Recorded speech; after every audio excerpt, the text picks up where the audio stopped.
supply chainers, wherever you are in the world. This is Sarah Barnes-Humphrey with you today. Are you ready? Let's talk supply chain.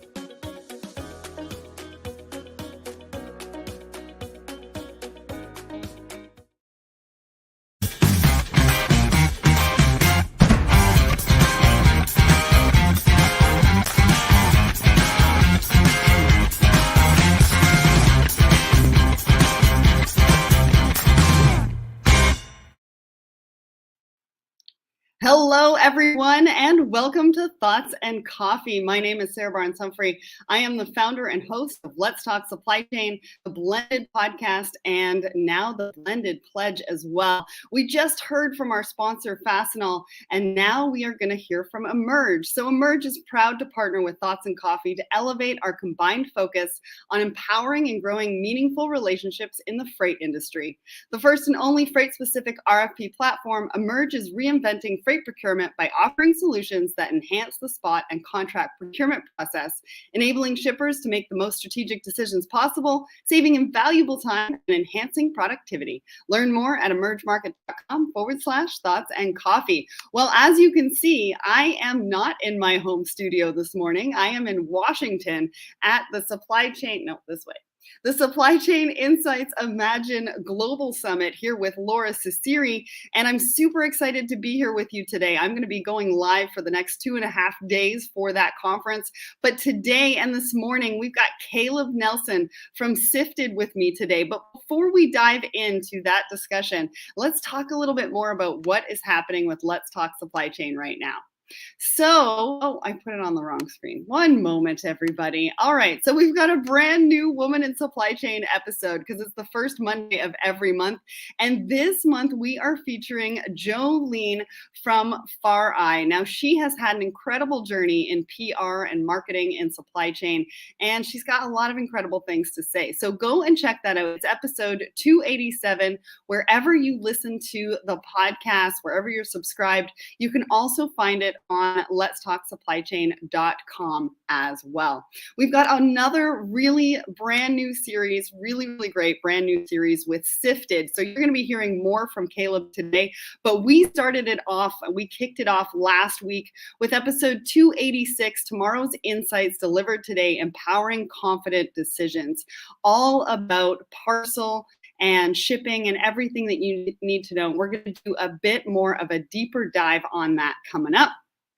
Next, we've also got our digital events that are coming up for this week. So DC is going to be going live on Friday at 10 a.m. Eastern for her show, Action Items. And the title of this show is Cash Flow Optimization Using Healthy Forecasting. And I'm super excited for this one because cash flow optimization is huge right now. How else are we going to de-risk our supply chains?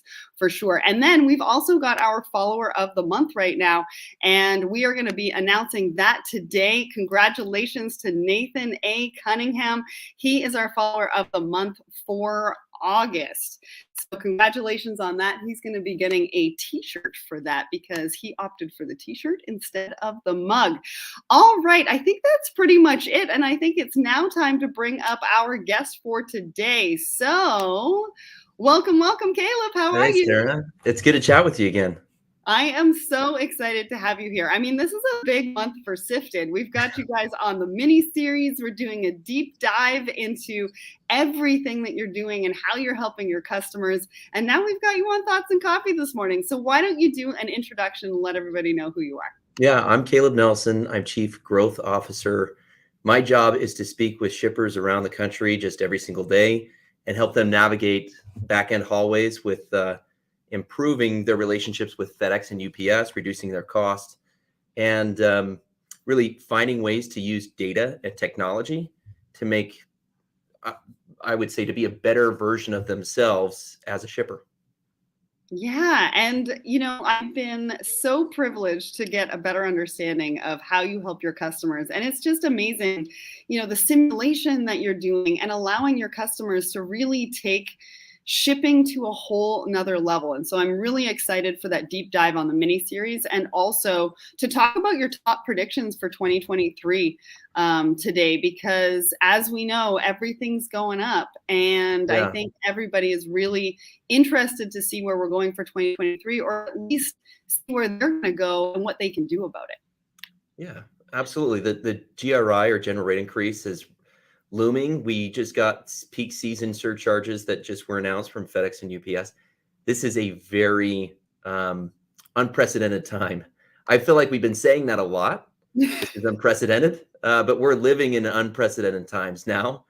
And I think the GRI, or general rate increase, that shippers should be preparing for is going to be substantial. Absolutely. And we're going to talk about that in one of our articles too, because we're going to be talking about growth mindset over emergency mindset. But before we go into any of that, we do need to go into our poll of the week. So the poll of the week, we asked you about your pumpkin spice latte. So is it too early to get a pumpkin spice latte? Now, all of you know this doesn't always have to do with supply chain, because we like to have fun with our supply chain community. So 36% of you said way too early. Now, I will say, driving through Washington yesterday, I saw Halloween decorations up already, and I thought it was a little too early for that one too. 35% of you said never had one. I actually had one yesterday. Oops. 29% said need one ASAP. Caleb, what do you think about this? Are you a pumpkin spice latte kind of guy? And is it way too early for it? I am not, but people need to be who they are and do whatever they want to be able to do. If they want to get a pumpkin spice latte in the middle of July, be my guest. For me, it's not my jam, but more power to everybody else who really loves it. But I'm one of those guys that also walks into like Costco or Home Depot and sees Halloween decorations or Christmas decorations and think, what are they doing? Yeah, this is way too early for this. Well, we've had a couple of comments on this particular post talking about how stores already have Christmas decorations out, and it makes them kind of sad, because it really is like the kids haven't even gone back to school yet. They only went back to school today. Well, where I am anyways. So I don't even know how we're thinking about Christmas already. Anyways, all right. So while I guess everybody knows that I was at the home delivery show last week. And so really got to speak to a lot of companies doing some cool things in last mile delivery. And it really opened my eyes as to how people are taking residential deliveries and turning them on their head. Some people are doing, video consultations when they're, putting together products and different things like that. Like, the innovation in this space is crazy. But while I have you on this show, I wanted to talk to you because obviously last mile delivery has everything to do with customer experience. It has everything to whether you're going to retain clients, get new clients, that kind of thing. And while I have you and you guys specifically deal with parcel, what are the top 3 things people should consider in last mile right now? I know we're going to talk about the predictions for next year, but right now, what should people be thinking about, especially as we head into peak? I think number one, they should be looking at their top zones. So a shipper shipping across the country, if you're located in New York and a lot of your clients are located in California and you're shipping literally across country and it's zone 8, zone 7, that means that you're shipping a lot. It's a lot more expensive. It's staying within the carrier's network longer. And with the amount of, as you put it, innovation that's happening within the space right now, shippers should be looking at their top zones and finding ways to be able to reduce those by shipping from a more localized regional location. So instead of shipping from New York all the way to California, shippers can be able to work with local third-party logistics providers or fulfillment centers to store and do pick, pack, and service of their product, let's say out of Sparks, Nevada, to go to California. It shortens the distance between point A to point B, lowers the cost, and reduces the risk of any type of damage. I love that one. Shippers should be looking at that as an absolute number one. Number two, I think that they need to be looking at really ways that carrier performance. A lot of times the carriers will tell you, if you're a shipper, hey, we're delivering a 98% on-time delivery percentage for you. Those carriers do a really good job pumping those numbers up. Mm-hmm. And it's really not your true client experience. So having a good understanding of your carrier's true on-time delivery performance is huge, because what the carrier tells you their on-time delivery percentage is and what it actually is, two very different numbers. Get the data. Yeah, get the data and understand it, and then have better conversations with your clients to say, this is a realistic expectation. Customers are cool as long as you provide realistic expectations. If you tell them it's going to take 1 to 3 business days and it takes 5 to 7, they're not going to be cool with that. Absolutely. I had that one just the other day. I placed an order, and I think 5 days in, I hadn't had any communication from the people that I had bought it from. And I was like, what is happening? Why wasn't this picked and packed the next day and then put into shipping the day after that? 5 days was a little bit long without any communication. And then they, I think, messaged me on the 6th day, and then I was able to track it. But it was really those 5 days that they almost lost me. I was almost like, where is my shipment? And then if I'm sending them a message asking them, where is my shipment? It's really not efficient for everybody. No, and it's kind of hilarious that 5 days is now too long. It's one of those things that we are grown kind of into this expectation of 1 to 2 business days. So that's why I'm saying, number one, understand where you're shipping to and from so that you can be able to reduce that distance. Number two, really understand your carrier on-time delivery percentage and set the right expectation with your client. Number three, the third thing that I think is most annoying as a consumer that shippers need to stop is getting one of those notification emails saying that your shipment has shipped. Then you go on to track it and it says label created. I don't know if you've ever experienced that. I totally have. It is legitimately the worst client experience you could possibly have. And what it is we've gotten your order and we've picked it and packed it and put it in a box, but it hasn't shipped out yet. So have the right communication points at the right times to the client so that they're not thinking, well, it hasn't shipped and I'm tracking this. I don't even know when it's going to leave your warehouse. It's so true. And I see AJ in the back end nodding his head because he's been through that too. Now, Bayram, I see your question. Can you define that a little bit more, what exactly you are asking? And then I can ask Caleb for you. While we're waiting for that, let's go to our first article because I love this one. I don't know about you, but talking about leadership, we often talk about growth mindset. And this particular article talks about growth mindset when we're talking about last mile delivery and actually the carrier's market that it is in shipping at the moment. And they talk about growth mindset over emergency mindset. And they actually do a chart of an emergency mindset and what you're telling yourself with a particular challenge, and then growth mindset and what you're telling yourself under a growth mindset, and how the growth mindset will actually give you the resilience that you need to find the solutions in the future, and also give you the option to collaborate and partner, which I always say collaboration is the future of business. And so really like the fact that they're focusing on the mindset of how you're thinking about shipping. Caleb, what did you think when you saw this article? I love this article. I've been preaching this kind of concept for, I would say, the last 6 months, mainly because shippers that I talk to every day, and it ranges between small to enterprise, have one thing in common, and that is they're just focusing on getting shipments out the door and their hair's on fire. Yes. And COVID has, you can blame COVID for that. It's put us all in kind of this back on our heels, supply chain issues. We're lacking on inventory coming in. Once we get inventory, we've got to ship it out. The last thing that a lot of shippers are focused on is optimization. They're just focused on just trying to keep their head above water. But shippers need to consciously think and make that decision to get out of this mindset of survival and into thriving. And how shippers thrive is that they, instead of being on their heels, they're on their toes, and they're making very fast pivots to what the carriers, meaning your partner FedEx or UPS or regional carriers or DHL, are doing, so that you can be able to do exactly what you mentioned earlier, provide a better client experience, and stay on top of it from a pricing standpoint so you can reduce costs and not be surprised. Absolutely. Otherwise, I think it's a big cycle of you're just in this repetitive motion of trying to keep your head above water. Yeah. And I think a lot of supply chain professionals, I mean, and we can't deny it, they've been putting out fires throughout the pandemic. And I think I think it's time to pivot to that growth mindset. So some of the things that they mentioned in this article, the growth mindset is there is no new normal. Yeah. This is the normal, and Uh-huh. how are we going to navigate it, right? They are aware of capacity and they plan better. So one thing that it did say in this article is that the carriers actually penalize you for going above forecasting. Can you talk about that? Because I thought Yeah, isn't that that was really crazy? interesting.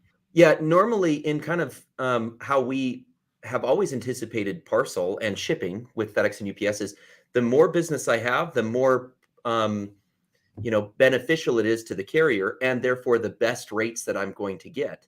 Well, Right. in a carrier's market where the volumes have spiked and the carriers are dealing with so much freight going through their system, being the largest shipper or a larger shipper is not a benefit anymore, which is Mm, crazy.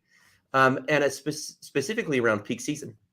So if you go above thresholds during peak season, not only is it going to cost you more, but they will simply not pick up your shipments. really? If you go above a specific amount, I'm anticipating that not to be as heavy hit as it was last year, but we had shippers last year that had literally truckloads of shipments sitting on their dock waiting for FedEx and UPS to pick it up. And FedEx and UPS said, "No, you hit your limit for shipments this week. We'll have to pick up next week." Which, if you can imagine that kind of client experience for those customers, not a great experience. No. What do you do at that point? Is there anything that you can do to avoid that? Yes, forecast it out, understand your data, know exactly in a good range of what to expect based upon your growth, your business, and what you're expecting for peak season. And know that from now until the end of the year, this is carriers' kind of hell period of time where they are trying to get shipments out the door. Um, and work with your partner carrier rep in providing proper forecasts to say, this is what I'm anticipating for this year. Help me be able to do that. I would say the second most important thing, don't single source with one carrier. You Yes. single source with one carrier, you put all your eggs in that basket. Mhm. Let's say you get big orders in and a lot of growth, and you hit those peak capacity issues. You're going to pay more, or the carrier's going to say, you hit your limit. I can't pick up from you today. Yeah, and I'm glad that you mentioned that because that leads right into our next article. So the next article is from Sifted, but we talk about what your top predictions are going to be for 2023. I mean, this is a really big topic right now, and you're kind of thinking, well, it's only September. Why are we talking about this now? But I think we need to. I think there's some general rate increases that are coming out very soon. I think we need to be aware of where we're going to be at in 2023 so that we can plan and prepare. And I don't think September is too early for this. So talk to us about this because even in this article, you talk about about it being a carrier's market, and some shippers are just sort of bracing for it and saying, "Well, how bad is it going to be?" Yeah. So last year, to kind of give some context, last year, an average, and when I say average, it's not a flat amount. It's just an average around all FedEx and UPS customers. The rate increase is about 5.9%. It was one of the largest rate increases we've seen in almost 2 decades. Wow. Um, I'm anticipating this year to be larger than last year's rate increase for a number of reasons.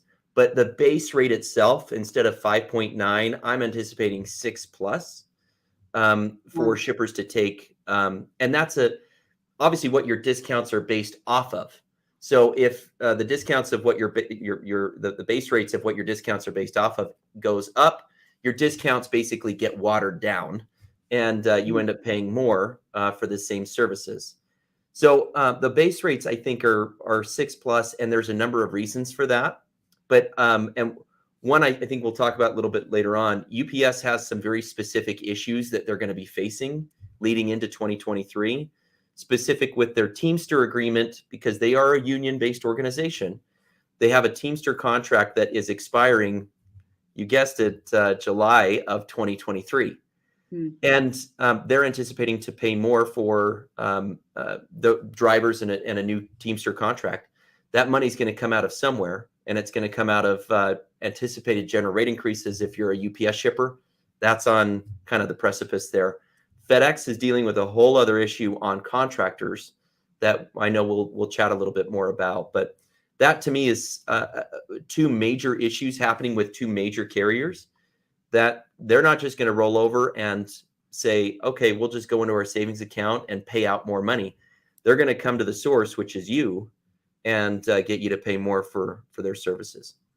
Absolutely. And I think a couple of other things that people really need to be aware of is you are predicting increased accessorial prices, which are going to be a big impact. So maybe you can go into that a little bit. Plus, higher fees for residential deliveries. I mean, nobody wants to hear that. Everybody wants free shipping. Yeah, so how much is free shipping really going to cost us? I know. We as consumers expect it within 1 to 2 business days and expect it to be free. But in a world right now, it's just pretty crazy in terms of inflation, excessive costs, that kind of stuff. And I'm sure you heard a lot of that at home delivery world. But from an accessorial standpoint, if you're a shipper that is not shipping in very tight, nice boxes, a 10 by 10 by 10 inch box, if you're shipping product that's a little bit larger and could be considered additional handling or oversize, be prepared, because FedEx and UPS will be coming after you for that. Wow. Well, I would say if your freight is considered to be not normal small boxes, be prepared to get hit harder than other shippers. Likewise, if you're sending bulkier items, especially to residential locations, you're going to get double hit. Amazing. And it's just ways that UPS and FedEx are saying, how can we increase our profitability and our margin per shipment, and which shipments are costing us more money. I wouldn't say costing us money, but where we could be making more money. That's how UPS and FedEx are looking at it. Yeah. And that's it. Oversized, bulkier items going to residential or extended areas. It's going to be a brutal year. Well, and taking a look at capacity, some of the ways that you can be more efficient, which is what this article talks about, is, like you said, packaging, taking a look at your packaging, network distribution, free and fast shipping, and diversifying, which you had mentioned with that last article, is really take a look at your carriers and diversify the carriers so you have options for when your forecasting goes awry and you need somebody to step in. Yeah, this is talking about getting the fruit that's higher up on the tree that might be a little bit harder to reach without the right technology. What I mean by that is I think we've all gotten shipments on our front door where we think, what the heck did I order? Because it's a massive box and you open it up and it's a small little item that oh yeah, that's what I ordered. I didn't think it was going to come. And all of this dead space is in that box. We have to now get to a spot where we are shipping more effectively, more efficiently, reducing our box sizes for not only sustainability, but also reducing of costs and reducing some of these accessorial fees. And then working with the carrier to say, look, I need better rates in these areas because my data shows me X, Y, and Z. Rather than I need better rates, and if you don't give me those better rates, I'm going to pull my business and give it to FedEx or to UPS or to DHL. Right. That is an emotional response that doesn't really land the same as it does understanding your data, knowing what to do, knowing what levers to pull, and getting really efficient. Absolutely. So Balin asks, what about DHL? Any forecast? Because we've been talking about FedEx and UPS a lot. So I guess he wants to know your thoughts on DHL for 2023. Yeah, so DHL, obviously for the U.S. domestic market, it's not going to be substantial because they have DHL e-commerce. But on the international side, I anticipate a sizable rate increase, mainly because if you look at one thing that's really common that is affecting every, not only business, but household, it's inflation.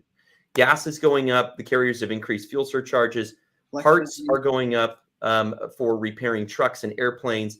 And then labor costs are going up. How much do you pay for a driver or a sort and seg worker or a warehouse individual or an office employee that FedEx and UPS and DHL have hundreds of thousands of? Yeah. So those costs are going up. Again, it's not going to come from investors. It's not going to come from their savings account. It's going to come from you. Yeah, absolutely. Now, our last article, and thank you, Balin, for that question. Our last article is about outsourcing. So FedEx and UPS do outsource to particular companies in different areas, depending on the coverage, I guess, that they have. Now, this one contractor is not happy with the contract that they have with FedEx at the moment, and they're talking about stopping delivery by Black Friday or for Black Friday, which is one of the busiest times of the year right now, if an agreement isn't reached. Now, my question to you is, how do you know if your shipments are being outsourced or if they're being delivered by the carrier themselves? And how can companies really protect themselves from this sort of outsourcing and this sort of contract dispute? So I think this is a really interesting thing that's happening right now, predominantly with FedEx. If you're a FedEx shipper and you're using a lot of FedEx ground in their FedEx network, your FedEx network ground driver who shows up in a FedEx uniform with a FedEx truck, they're not employed by FedEx. They're not a FedEx employee. Wow. For the most part. Most of them are independent contractors that work for Joe's Trucking, and then Joe's Trucking has a contract with FedEx. And the reason why these independent contractors are unhappy is what I just mentioned with inflation. FedEx has a contract with these independent contractors where they pay them a flat set amount. Well, the independent contractors, their fees, their expenses, their prices, they've all gone up because of inflation. FedEx is still paying the same flat amount. Wow. And the FedEx contractors are now saying, what you're paying me and what I'm having to pay out is making this a non-sustainable business model. Right. And I may have to file for bankruptcy. Mm-hmm. The problem is that this isn't just one or two areas of the country that FedEx has these issues on. FedEx ground network is made up predominantly of independent contractors around the United States.